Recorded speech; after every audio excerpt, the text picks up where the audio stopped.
So here I am in merry old London town, but it's not so merry in London, to be honest, because I have been invited to the press event for the Dark Secrets exhibition. Basically, it's a collection of esoteric, paranormal, occult objects, and it's all happening right here, the vaults near Waterloo. How about we head inside and see what scary stuff we can explore and find. Let's hope we don't get cursed.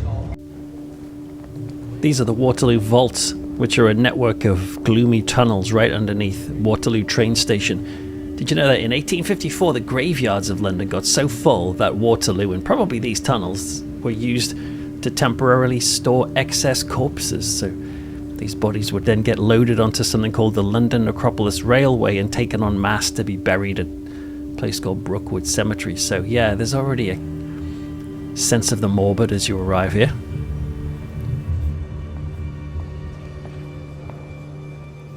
Here's something you might recognize as the statue of Baphomet.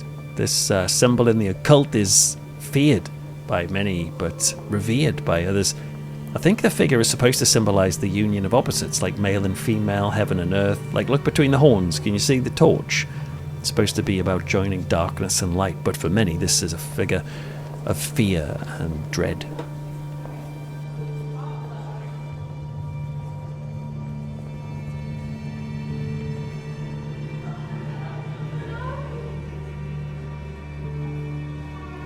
This is a mortuary mask made of ash from the cult of Helios.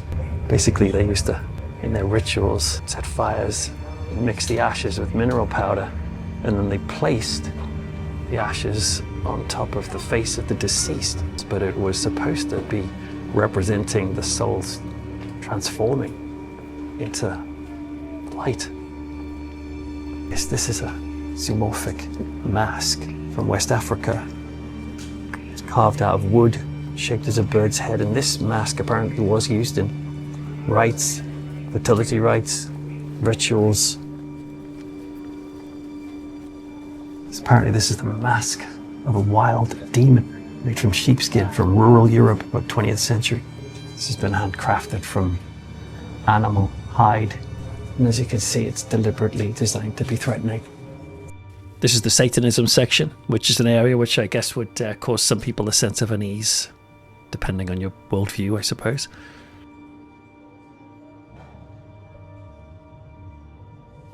So apparently this is an actual altar used for satanic rituals. It's got a mixture of sulfur, myrrh, wax, and bodily fluids that we placed in there. This is from the personal collection of a guy called Fortean Times, who was an occultist and was in the death metal band Deathless Legacy. And here's the jawbone of an animal apparently used in satanic rituals. I personally find there's something quite disturbing about the spindly Satan.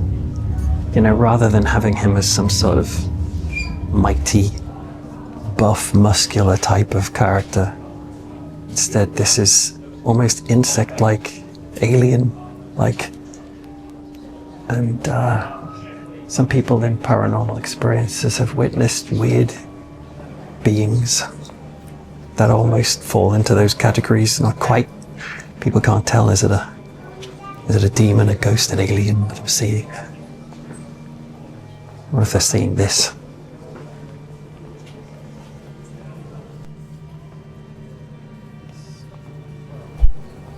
There's a few other interesting items here. These flutes, apparently, used in sabbatic rituals by that Fortean Times guy, the one from the death metal band.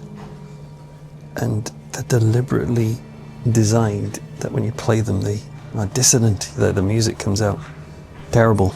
Though, to be honest, when I play a normal recorder, it's pretty dissonant.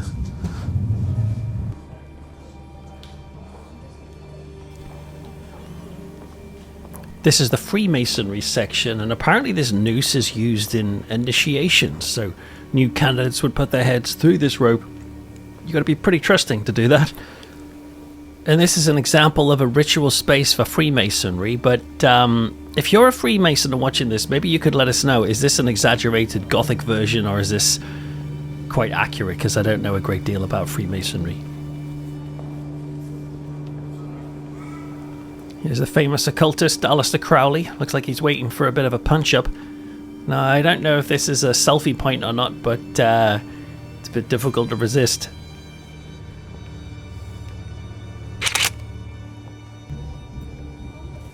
Now, the label here says this represents a curse that was on the Boston Red Sox baseball team, but I wonder if they mean the Chicago Cubs, because I'm pretty sure that club had a curse on it in the 1940s related to a goat. And then in 2013, a severed goat's head was sent to the club's home in Wrigley Field. Nobody knew if it was an occult ritual or a joke. These are apparent dolls that have been used. Curses. Pins. Shoved in them. Melting. Tying the limbs. Apparently, I think it might be referring to this doll here. Apparently this small doll was used as a curse, tied up with string, had its belly slit open, and then it was filled with objects inside the belly and then set on fire. And the idea was that it was used as a spell or a curse to induce a miscarriage in someone. Is that? These two dolls here are from Northern Europe, and apparently they were supposed to be a sort of conduit for sadness, that the dolls themselves would be heard crying and weeping at night, but that anybody who picked them up would find their own sorrow coming to the surface. They would cry too. These dolls here are supposedly hated by animals, that animals will react with fear and danger whenever they come near these particular dolls. They were found in the United Kingdom. We got a little bit of Annabelle vibes here, because this doll is supposedly inhabited by an evil and malevolent entity. In other words, a possessed doll. Been locked away and kept locked away from interacting with the outside world. Just as well they've got this perspex case here. According to one account, this doll hurled itself against a woman while she was praying. We have here a cursed painting from Italy, from an Italian hotel, in fact. Apparently in the summer of 1990, the lights on the floor where this painting was hanging started to flicker irregularly. Several guests reported hearing the sound of small footprints in the corridor. Cleaning lady heard it too. And so the hotel manager decided to get rid of the painting. From the moment it left the building, the lighting got back to normal. And soon after, the antiques dealer who found it found his own home in a complete mess. Apparently this painting interferes with electronic devices, but let me just check. My watch is working all right. Crikey, hang on. But there is a huge sound of a train going over and probably messing up my sound. Is that her fault? These pebbles spontaneously appeared at the table of a psychic medium during a seance in 1995. Now, did the medium pull these out of the pocket as some kind of trick in the dark, or could this be an example of what's called the apport phenomenon, where in poltergeist cases objects seem to move and even appear in other places? Just walked into the tarot room. Look at this. Huge representations of the different cards: the moon, the devil, the tower, wheel of fortune, high priestess. It's actually fascinating seeing them all hung up this large. This is interesting because they cover all sorts of forms of belief. It's not just the sort of more spooky stuff, it's a whole range of Fortean type things. This is a little display about the Stargate project, which is apparently a remote viewing project where I think they were trying to see if people in space could communicate via telepathy. These are some of the declassified documents from that project. This is a dream machine, a stroboscopic device. It's got invented in the 1950s, late 50s. And the idea is the light from it is pushed through these little holes, and they come at a certain frequency. And so you're supposed to stand right close to it and close your eyes, and you'll see lights behind your eyelids, which I can see right now. I think the idea is it's supposed to induce some sort of hallucination. I don't know how long you've got to do it for, but if I start seeing Peppa Pig around the corner, I'll confirm that it works. So I'm sitting here in the coffee shop of the Dark Secrets exhibition. I don't know for certain if this coffee shop is up or always, or has just been created for this. I've got a feeling it's always up because it's quite elaborate and quite impressive. It's very cool. Little secret hideaways and themed areas. But during the morning, the press were invited to a special demonstration of techniques used in Victorian seances. I spoke to the man who led it. I'm Dr. Matteo Borrini, so I'm an academic. I'm a forensic anthropologist at the Liverpool John Moore University. In my, let's say, spare time, I'm an illusionist, a mentalist. And what I did was trying to reproduce exactly what happened in Victorian seance rooms. Do you think there could be a potential connection to the other side? Do you think there is such a thing as the paranormal? I believe in the soul. I believe in the existence of the soul. I am a Roman Catholic. For the same reason, I don't believe that it's possible to contact the spirit of the dead from a religious point of view. Yeah. From a scientific point of view, I can say that all the events that are allegedly paranormal, especially when we are dealing with seances, for example, they have a natural explanation. So are you saying you tend to not believe that like hauntings and seances have any substance to them, but are you therefore saying there is a kind of spiritual realm in terms of like heaven and hell and a more religious approach to it? Yes, that is my approach to life and afterlife. So it will be very arrogant from me or from anybody else to say, oh, such things doesn't exist, or that is nonsense. Because behind this superstition, behind these cults, there are people that may believe in them. And this is the idea of this exhibition, presenting to the public, to better understanding the world, but without judgment and without, as I said, any gory or sensationalistic approach. This face was said to have appeared spontaneously at a seance led by a famous Italian medium called Eusebia Palladino. That was in the late 19th century. Palladino was interesting because she was shown to be faking at a time by researchers, but those same people would also witness activity that they considered genuine and were unable to explain it by fraud. So was she a mix of fake and real? I don't know.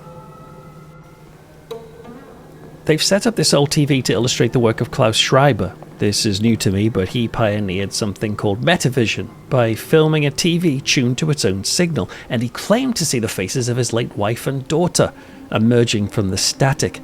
I found some of the images he claimed to see of his wife and daughter living in some kind of spirit realm.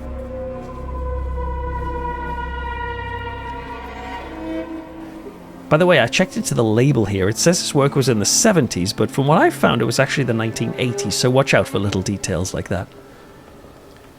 Now, this was a bit of an unexpected treat for me, but it's a piece of stained glass as used in the amazing Dario Argento movie from the 70s, Suspiria, about a ballet school run by witches.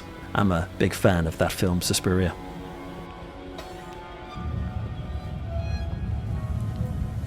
Now, towards the end of the exhibition, you'll find an area that is behind black curtains, and in it is a doll rumoured to be haunted. It's said that this doll has the habit of speaking to people by putting thoughts into their heads, and so the organisers have placed these bits of paper on the wall so that visitors can write down messages they receive from the doll. I heard nothing, but others were writing down that the doll had said things like, "You found me," or "Play with me," and also a strange sequence of numbers, though my favourite, I must admit, was this one. a message from the doll that reads, "Can you please get me a Marks and Spencer's cheese and onion sarnie or sandwich? Please, they don't feed me." Towards the end, I spoke to the exhibition's organizer and curator, a man called Christian Alpini. Yes, I collect this object from when I was a child, and I start to collect everything that you can't explain in a normal way. Amongst all of them, of course, there are a lot of so-called haunted objects, haunted dolls and other artifacts related to satanic rituals and other things like that. Do you feel that those objects could potentially have an actual paranormal energy?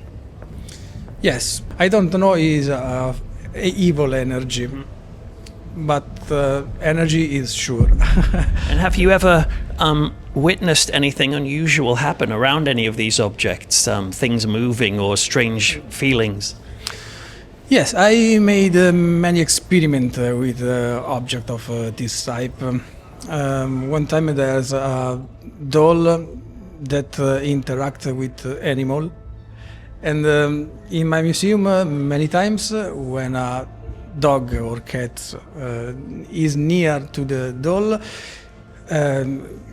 out of his head. And so the dog became scared of the doll? Yes. The doll that you can feel here is a strange doll. When you near that doll, seems that speak in your head. Do you do anything to protect yourself when you're around these objects? Many medium ask me that I have a strange black figure behind me that protect me. When I go too near to paranormal, to esotericism, this black figure make a shield, and protect me. I don't know if it's true, but many medium that don't know by himself take me the same things.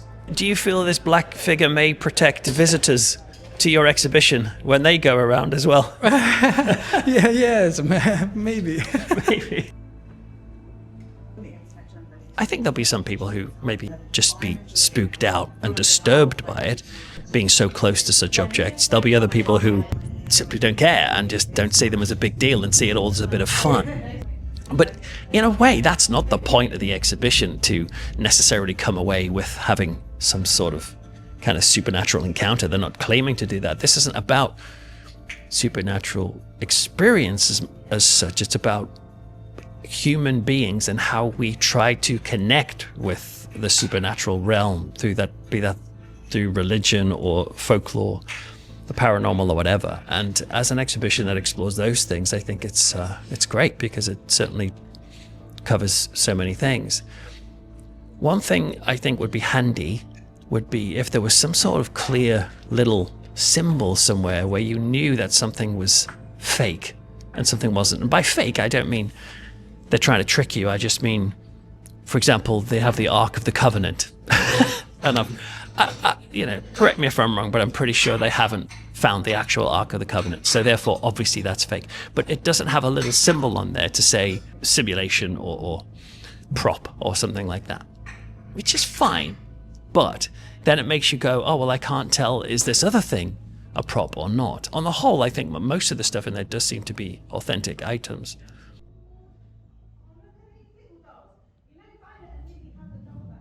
That shattered all boundaries of cruelty. So basically at the moment I'm having a simulated torture experience.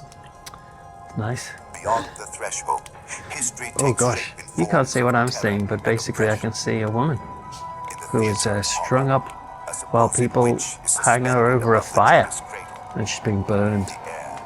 And gosh, she does not look pleased.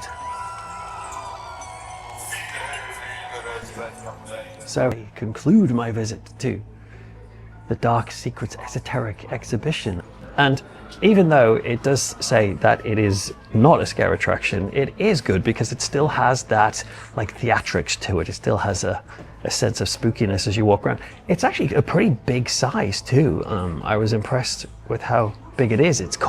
You walk around it almost like it's a sort of, almost like a kind of demonic IKEA, because you can go through like one section and then you can like nip through to another and do little shortcuts here and there. And I think it's really worth a visit if you're interested in this sort of subject. But be aware that there are some haunted objects on display here. And if you're the type of person who feels like that sort of thing could resonate with you in a spooky way, well, you know, you may not want to be in such close proximity. Ooh, that light has made me look a bit spooky, which is probably an appropriate place to say. What is that? An alarm's gone off. I bet you I wonder if the doll has gotten out. That would be so wild. If the doll had escaped. I'm going to keep filming just in case you see a doll scampering along here. Let's go back inside and investigate. No, she's still there. It mustn't be that. Is that a fire alarm? Yeah, someone is in toilet vaping. Oh, I see. Thank you. Well, turns out that it's not the haunted doll has escaped. Someone's in the toilet vaping.